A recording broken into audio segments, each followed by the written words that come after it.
Hello! I'm back!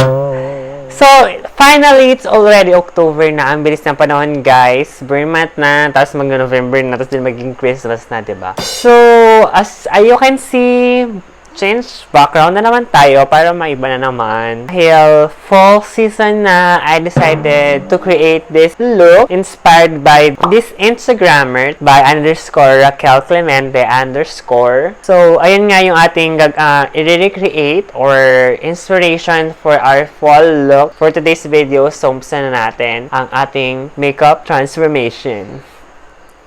So, first one is magpa-primer ako, and I'm using my e.l.f. Puty primer, my tried and tested na primer for my nakaka-bother na pores. And as always, syempre, magko-color correct ako gamit itong AOA Studio Wonder Cover HD Concealer in the shade Orange. Ito yung mostly na ginagamit ko to correct my darkness, especially yung aking mustache area. Tapos, yung excess product is ilagay ko siya on my under eye.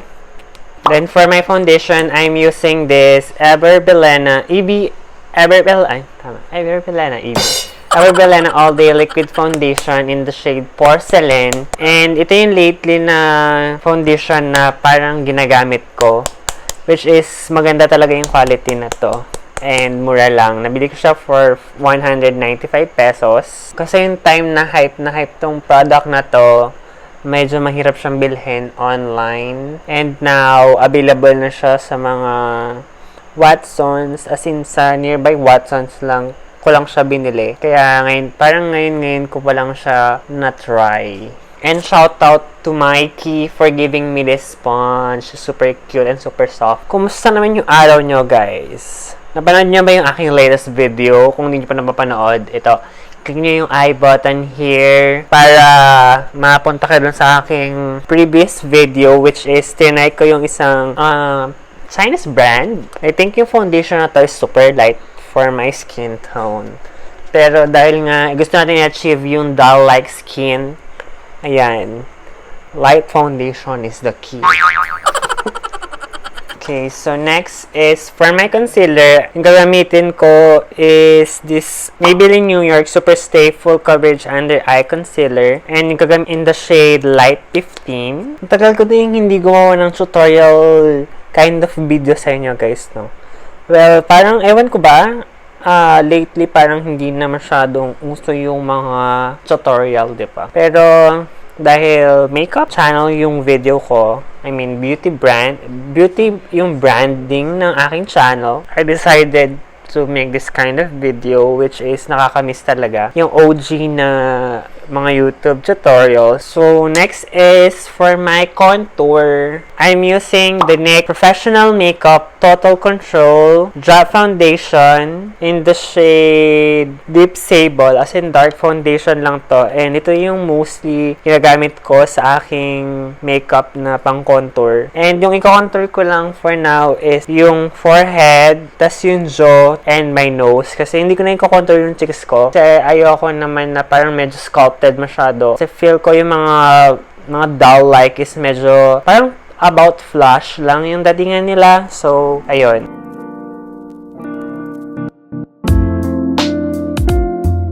So, next one is for my powder. I'm using the Maybelline Fit Me Loose Set Finishing Powder in the shade 10 Fair Light. Ito yung OG powder ko kasi maganda siyang gamitin dahil nagbibigay siya ng blurring effect and coverage sa aking base makeup. Kaya bet na bet ko siya.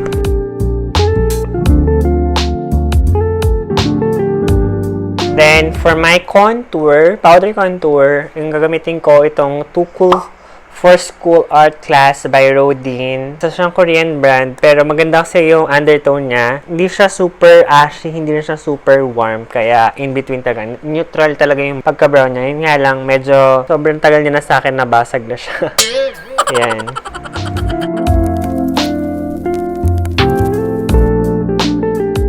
Next, for my brows, I'm using the Careline Skinny Mascara. Tapos, ito yung ginagamit ko na pang brow mascara for my brows. Tapos, i-fill in ko na lang siya ng black eyeshadow to extend the brows dahil nga putol yung aking brow. Then, for my blush, I'll be using the Aura Blush from Vice Cosmetics in the shade Title. Ito yung color niya, guys. Para siyang pumpkin red na bagay for fall. Kaya ito yung gagamitin natin. Okay, next is for my highlighter, I'll be using the Wet n Wild Mega Glow Highlighting Powder in the shade Precious Petals. As in, konti lang. Ayan, di ba? Konti lang.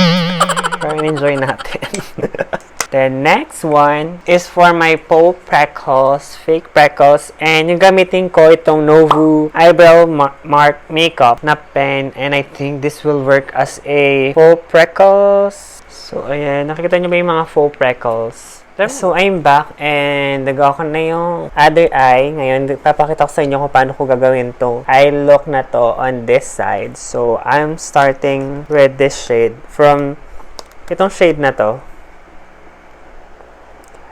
And this one is from the Hojo Color Eyeshadow box. Tapos, as in, focus ko lang siya sa may crease area. Then, for this one, medyo rounder yung shape ng eye na ina-achieve ko dahil yung mga doll eyes is medyo big. Kaya hindi ko siya parang i-wing sa labas. As in, rounder sa may edge. Tapos, kapag happy ka na sa pigment, is i-blend ko lang yung edges. Then, from the same palette, gagamitin natin tong shade na to, tong medyo burnt orange shade. Ilalagay natin siya on top nung first or initial color na nilagay natin para magbigay ng medyo warmth for the crease. Then again, blend lang natin. Next one, gagamitin natin tong chocolatey brown shade. Tapos ito na yung parang ipang-define natin ating cut crease. Next is, kukuha ko ng dark. I mean, as in black eyeshadow. Tapos, isa na yung ipang guide natin for my cut crease. Kung gaano kataas yung part ng crease na ikakat natin. Next, ikakat lang natin yung crease using a concealer. Next, from the same palette, gagamitin natin itong medyo baby nude na medyo peach shade. Yun yung ipang-set natin dun sa ating concealer. Then, using a much darker brown, ito yung ilalagay natin siya on the lid. Outer third lang ng ating lid. Para malagyan ng depth yung ating eyes. Yan, diba? Parang sunken eye. Then, balik lang ako dun sa ating initial shade na nilagay natin sa ating crease. Tapos, blend lang natin siya. Then, yung burnt orange. Then, let's just blend. Blending is the key. For my lower lash line, gagawin natin yung initial shade na ginamit ko nga. And i-focus natin siya as close dun sa ating lash line. Then, yung orange shade. For my liner, I'm using the Careline Graphink liner. Then, for the inner corners, yung gagamitin natin itong EB Advanced Glow Out Highlighter in the shade Strobe. Next, I'll just put some glitter primer. Ito yung from NYX. Then, some random glitters, gold glitters. Then, for my lips, gagamitin ko tong Bobbi Brown in the shade 16. Hindi ko lang alam kung ano yung shade ito. And this one's the color. So, maglalagay na lang ako ng lashes and wig and outfit. Then, I'll be back for my kineming aura.